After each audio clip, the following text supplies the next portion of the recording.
سورہ بقرہ کی ایک آیت ہے، یعنی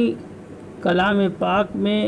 جو سورہ بقرہ ہے، جسے سورہ بقر کہتے ہیں، اس آیت کے اندر اللہ تعالیٰ نے جو فرمایا ہے اس کا ترجمہ ہے یہ کہ اللہ تعالیٰ جس کو چاہتا ہے حکمت سے نوازتا ہے، اور جس کو حکمت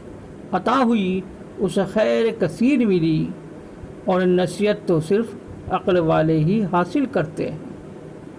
سیدنا حضرت عبداللہ بن عباس رضی اللہ تعالیٰ عنہ نے فرمایا کہ اس آیت میں حکمت سے مراد قرآن کے معنی کا سمجھنا ہے،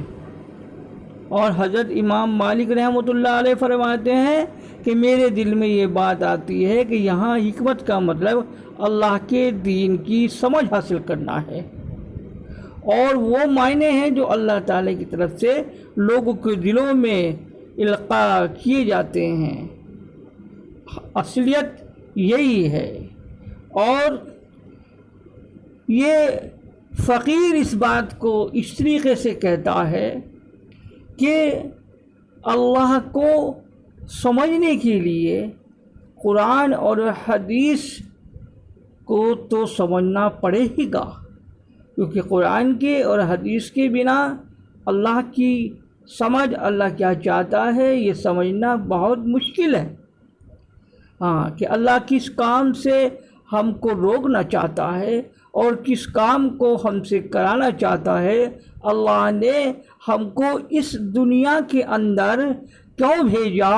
اور اللہ تعالیٰ اس دنیا کے اندر بھیجنے پر ہم کو کیا چاہتا ہے کہ ہم اپنی زندگی کس طریقے سے بسر کریں، اور ہم اپنی زندگی کس طریقے سے بسر کریں یہ جاننے کے لیے ہم کو قرآن اور حدیث کا سہارا لینا پڑے گا، اور قرآن اور حدیث کو جاننے کے لیے ہم کو ایک کامل شیخ کی ضرورت پڑتی ہے، جس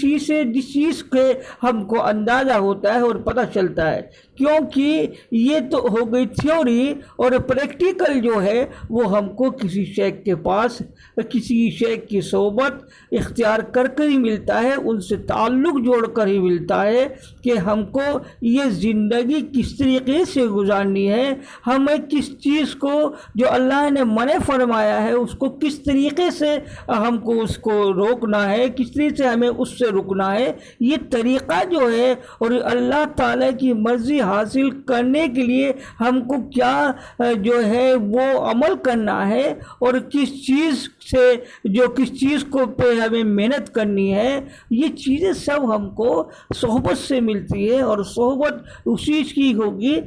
صحیح طریقے سے، ہمیں وہی صحبت ہمیں صحیح طرح سے حاصل ہوگی جو ہمارا شیخ ہم کو سمجھائے گا۔ اگر ہم اپنے شیخ کے بتائے ہوئے راستے کو مضبوطی سے اس پر عمل کریں گے تو انشاءاللہ تعالی یہ آیت ہے جو اس کی بات پوری طریقے سے جو اللہ تعالیٰ چاہتا ہے ہماری سمجھ میں آ جائے گی۔ یہ ایک طریقے سے دین کی سمجھ ہے، اور دین کی سمجھ جبھی آتی ہے جب اس کو کوئی سمجھانے والا ہو۔ اللہ تعالیٰ ہم کو عمل کی توفیق عطا فرمائے۔